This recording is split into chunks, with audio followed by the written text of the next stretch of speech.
Hello बच्चों। तो Bihar BSc nursing का एग्ज़ाम बहुत सारे बच्चों ने दिया है और बहुत सारे बच्चों ने कमेंट करके भी बताया है, मैसेज करके भी बताया है कि एग्ज़ाम जो है उनका वो बहुत अच्छा गया हुआ है। तो आज हम लोग बात करने वाले हैं कि रिज़ल्ट क्या होगा, क्योंकि बहुत सारे बच्चे परेशान हैं कि रिज़ल्ट का वो क्या होगा, और उससे भी ज़्यादा परेशान ये हैं कि कट ऑफ क्या जाने वाली है, क्या मेरा एडमिशन हो जाएगा, क्या मेरे दोस्त का एडमिशन हो जाएगा, क्या होगा, कट ऑफ नंबर क्या आने वाला है। तो आज हम बात करेंगे कि रिजल्ट कब आ सकता है और कट ऑफ क्या हो सकती है। तो अगर हम बात करें रिजल्ट की, तो आपको रिजल्ट का प्रॉपर वीडियो भी मिला है। रिजल्ट जो है, अगली बार एग्जाम जो है आपका 30 से 40 दिन पहले हो गया। हर बार एग्जाम आपका जुलाई मिड या उसके बाद होता था। अब की बार आपका एग्जाम हो चुका है, 2 से 3 दिन हो गए। तो आज हम बात करें कि क्या रिजल्ट की डेट हो सकती है। तो रिजल्ट जो है अगर देखा जाए तो ये लगभग एग्जाम के आपके 15 से 20 दिन में रिजल्ट आ सकता है, और 15 से 20 दिन के बाद आपका रिजल्ट आ सकता है, मतलब लास्टली जून तक आपका रिजल्ट आ जाएगा। 4th वीक ऑफ जून में आ सकता है या फिर जुलाई के 1st वीक में आ सकता है, क्योंकि कभी कभी क्या होता है कि आईएनसी ने तो ये बात कह दी है, आईएनसी ने कह दी है कि जल्दी से जल्दी रिजल्ट अपना दें ताकि बच्चे सही समय पर एडमिशन ले सके और अपने कोर्स को पूरा कर सकें। लेकिन फिर भी थोड़ा सा स्टेट यूनिवर्सिटी या स्टेट जो है वो थोड़ा सा लेट कर देता है, लेकिन मिनिमम 15 से 20 दिन या 30 दिन के अंदर में आपका जो रिजल्ट है वो आ जाएगा, अपडेट हो जाएगा। उसके पहले आपके आंसर की आ जाएगी। तो एग्ज़ाम जो है वो आपका 15 से 20 दिन के बाद रिजल्ट आने वाला है, या फिर आप कह सकते हैं 4th वीक ऑफ जून या फिर जुलाई के 1st वीक में आपका रिजल्ट डिक्लेयर हो जाएगा। अब हम बात करते हैं कट ऑफ की कि कट ऑफ क्या रहने वाली है। सबसे पहले तो अफवाहों से बिल्कुल दूर रहना है, और काउंसलिंग में किसी को भी फालतू पैसा नहीं देना है कि वो आपका एडमिशन करवा देगा। आपकी नंबर 50, 60, 70, 80 ऐसे रहे तो आपका वो एडमिशन करा देगा। इन सब बातों पर बिल्कुल ध्यान नहीं देना है, बस अपने नंबर को देखना है और सच से परिचित होना है। फालतू के अफवाह में आपको बिल्कुल नहीं पड़ना है।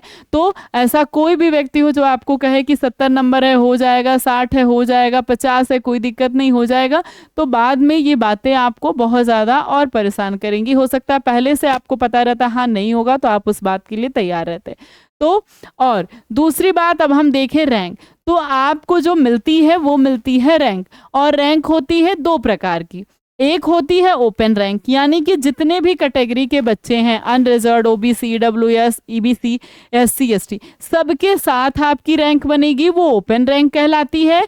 और एक होती है कैटेगरी वाइज रैंक होती है। तो अनरिजर्व्ड की तो कोई कैटेगरी नहीं होती, वो तो सबके साथ आते हैं, उनकी तो ओपन ही रैंक बनती है। और बाकी जो होते हैं सबकी कैटेगरी रैंक बनती है, जो अदर कास्ट वाले लोग होते हैं उन सभी की। ठीक है। तो अगर आपके मतलब जब आपका रिजल्ट आएगा तो आपका अगर अनरिजर्व्ड है तो 1300 से 1500 अगर आपकी रैंक है तो आपके एडमिशन की पूरी उम्मीद है कि अच्छे कॉलेज में आपका एडमिशन हो जाएगा। और अगर आप ओबीसी हैं तो 1800 से 2000 के बीच में आपकी रैंक है तो समझिए आप सेफ जोन है। 2000 से ऊपर आपकी रैंक है तो सेफ जोन में है। ईबीसी से हैं आप, इकोनॉमिकली आप वीकर कैटेगरी से हैं अगर आप, तो आपके पास 1600 से 1800 की अगर आपके पास रैंक है तो भी आपका एडमिशन होने की पूरी संभावना। 1800 से अगर आप ऊपर हैं तो अच्छी बात है, क्योंकि जो पेपर है आपका वो मॉडरेट ही आया था, पेपर टफ नहीं हुआ था पिछले साल से। और दूसरी बात है कि कॉलेज भी नहीं बढ़े हैं, तो जब सीट नहीं बढ़ी है और पेपर भी उसी तरीके का है तो आपके रैंक पर बहुत ज़्यादा फर्क पड़ने वाला नहीं है। ये रैंक पिछले साल की है और इसी ही तरीके से इससे थोड़ा बहुत ऊपर रैंक जा सकती है, क्योंकि बच्चे दिन प्रतिदिन ज़्यादा से ज़्यादा पढ़ाकू होते जा रहे हैं, स्मार्ट होते जा रहे हैं, तो रैंक थोड़ा सा ऊपर चली जाती है, 2-4 नंबर। ठीक है। लेकिन आपका जो कैटेगरी रैंक है वो या फिर जो ओपन रैंक कोई भी, वो नीचे बहुत ज़्यादा नहीं आती है। नीचे तब आएगी जब पेपर बहुत ज़्यादा टफ होगा। तो रैंक पे असर नहीं पड़ता है, नंबर पे भले असर पड़ जाएगा। हो सकता है कि आपकी 1500 रैंक है, उस समय उस बच्चे का नंबर 200 रहा हो, या फिर हो सकता है उस समय उस बच्चे का नंबर कुछ और रहा, अब कुछ और रहे, ये हो सकता है। लेकिन जो रैंक है वो वही रहेगी। टफनेस जो है वो पेपर को डिसाइड करती है। कि पेपर कैसा है, ठीक है। तो उससे आपको नंबर मिलता है, लेकिन जो रैंक है ये आपकी वही लगभग रहने वाली है, क्योंकि सीट उतनी ही है और पेपर भी वैसा ही है। और अगर पेपर टफ भी होता तब भी जब सीट उतनी है तो उतने रैंक बच्चों को हमें फिल करना है, भरना है, एडमिशन लेना है उतने बच्चों को, तो रैंक उतने बच्चों की डिसाइड होगी। हो सकता है तब टॉप रैंक कुछ और नंबर की हो, आज की टॉप रैंक कुछ और नंबर का हो, जो फर्स्ट बच्चा है उस समय कुछ और लाया हो, अभी का बच्चा 2 नंबर ज़्यादा ले आ दे, 2 नंबर कम ले आ दे। टफ रहेगा तो 2 नंबर कम ले आ देगा, अगर टफ कम रहेगा तो 2 नंबर 10 नंबर ज़्यादा ले आएगा, लेकिन तब भी वो तो टॉप कहलाएगा ना, फर्स्ट रैंक तो उसी की होगी ना। तो ऐसे आपकी रैंक डिसाइड होती है, रैंक पे फर्क नहीं पड़ता, नंबर भले कम ज़्यादा हो जाएगा, तो रैंक उतनी रहेगी क्योंकि कॉलेज हमारे पास उतने हैं। अगर कॉलेज बढ़ जाता तब रैंक पे असर करता। अगर आप ईबीसी से हैं तो 16 से 1800 रैंक है, ईडब्ल्यूएस है अगर आप तो 2200 से 2400 अगर आपकी रैंक है, 2400 के आसपास, तो आपका एडमिशन पक्का है। अगर आप एससी एसटी से हैं तो 3500 से 4000 अगर आपकी रैंक है तो आपका एडमिशन हो जाएगा। एसटी है तो 4500 से 5000 आपकी रैंक है तो आपका एडमिशन हो जाएगा। अगर आप ओबीसी हैं तो कैटेगरी रैंक में अगर आपका 700 से 800 है तो आपका एडमिशन होएगा। अगर आप ईबीसी हैं 500 से 600 कैटेगरी रैंक है तो आपके एडमिशन की संभावना पूरी है। ईडब्ल्यूएस है और आपकी रैंक 400 से 500 है, आपका जब रिजल्ट आएगा ना तो वहाँ दोनों रैंक दी रहेगी। एससी है अगर आप 2500 से 350, एसटी है तो 100 से 150 रैंक है। तो अब ये आपने इधर देखा रैंक बढ़ती चली जा रही है, इधर देखा आपने घटती चली जा रही है, क्योंकि यहाँ पर जो है बच्चे कम होते हैं, ठीक है। तो एसटी में कम होते हैं, एससी में कम होते हैं, तो जहाँ बच्चे कम होते हैं वहाँ रैंक कम बच्चों में डिसाइड होगी ना, तो इसलिए कम चली जाती है। और जितना नीचे आप इसके बढ़ते जाएंगे रैंक बढ़ती चली जाएगी ओपन रैंक में, ठीक है। तो सबसे कम रैंक पे जो एडमिशन होता है वो अनरिजर्व्ड का होता है, मतलब टॉप नंबर से लेकर के यहाँ पर 1500 से 1600 तक रैंक के जो बच्चे होते हैं वो सब कहाँ जाते हैं, अनरिजर्व्ड में जाते हैं। तो लगभग यही आपकी कैटेगरी रैंक और यही आपकी ओपन रैंक रहने वाली है।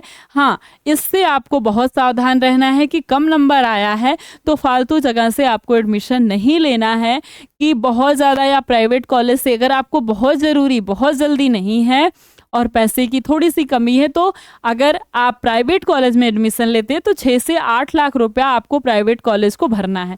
और उसके बाद अगर आप दूर रहने चले गए तो आपको 4 साल में कम से कम 4 लाख का खर्चा आ जाने वाला है, ठीक है। तो इससे अच्छा है, ठीक है, 8 4 12 हो गया, तो इससे अच्छा है कि आप 1 साल थोड़ा सा इंतजार करिए। और प्राइवेट कॉलेज है या अच्छी पढ़ाई नहीं होती उस कॉलेज में तो भी आपके पास दिक्कत है, ना अच्छा आपको नॉलेज मिलेगा, ना उसके बाद आप अच्छी जगह पर जॉब कर पाएंगे। तो इससे अच्छा है कि 1 साल थोड़ा सा इंतज़ार कर लीजिए और अच्छी जगह एडमिशन लीजिए। हो सकता है इससे भी टॉप यूनिवर्सिटी में एडमिशन लीजिए, एम्स जैसे कॉलेज में एडमिशन ले लीजिए, लेकिन अच्छे से अगर आप पढ़ाई करेंगे तो ऐसा होने वाला है।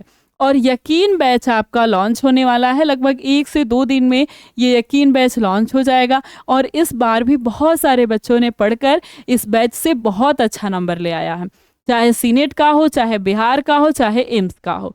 तो अगर आप भी 1 साल इंतज़ार करके अच्छा नंबर ले आते हैं तो इसमें कोई गलत बात नहीं है, कोई बुराई नहीं है। आपका 1 साल बस लॉस होगा, लेकिन 4 साल पढ़ाई करके, इतना पैसा खर्च करके और फिर अच्छी जगह जॉब ना मिले तो ये बहुत दिक्कत की बात है। या कहीं आप कोई और कोर्स करना चाहते हैं, अगर जिसमें अप्रोच है तो ठीक है, जिसमें फील्ड है, जिसमें आगे डिमांड है तो ठीक है, नहीं तो और फालतू के कोर्स करने से भी कोई फ़ायदा नहीं होने वाला है।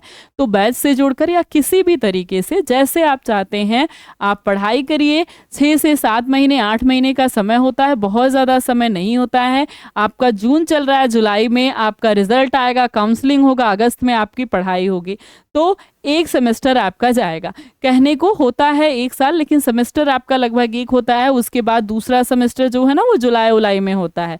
तो 1 साल थोड़ा सा रुक जाइए, अगले सेशन में एडमिशन लीजिएगा। हाँ, अगर आपका कैटेगरी रैंक अच्छा है, लेने लायक है, अच्छे कॉलेज में एडमिशन हो रहा है तो आप लीजिए। लेकिन अगर नहीं अच्छा या 50-60 नंबर ऐसे है, 70 नंबर, 80 नंबर, तो थोड़ा सा रुक जाइए। 1 साल है आपके पास, 1 साल अच्छे से मेहनत करिए और मेहनत करके एडमिशन लीजिए। बाकी सभी को रिजल्ट के लिए ऑल द बेस्ट।